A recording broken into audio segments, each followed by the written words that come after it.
Shin ko kuna da masaniyar wannan shahararren mai kuɗin nan da ya kere qaruna na zamanin Annabi Musa alaihi salam? Sarkin daular Mali, Mansa Musa shine wanda ya fi kowa kuɗi a tarihin duniya. An haife shi a shekarar 1280. Yayansa Mansa Abubakar ya mulki daular Mali har zuwa 1312. Lokacin da ya sauka daga karagar mulki a ƙashin kansa, ya tafi yawon buɗe idanu.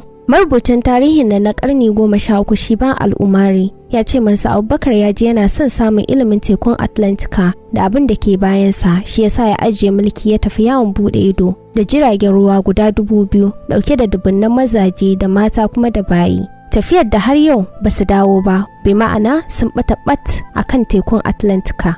A bisa wannan dalilin ne ya sa Mansa Musa ya gaji sarautar daular Mali. A lokacin mulkinsa Mansa Musa ya ciyar da daular gaba sosai, inda ya samar da manyan birane guda 24, sabon ciki har da Timbuktu. Mansa Musa ya yi ƙaurin suna a tarin dukiya, inda har ake cewa shine ɗan adam mafi tarin dukiya a tarihin duniya. Sai dai har yanzu da nake kayato muku wannan labarin, ba a san yawan dukiyar da ya mallaka ba sanda yana raye. Dukiyar Mansa Musa ta samo asali daga haƙar zinari da gishiri wanda Allah ya hore wa daular Mali a wancan lokacin. Wasu na cewa ƙididdiga ta nuna cewa dukiyar da ya mallaka ta fi dukiyar 5 na farko mafi kuɗi a duniya na zamanin yanzu.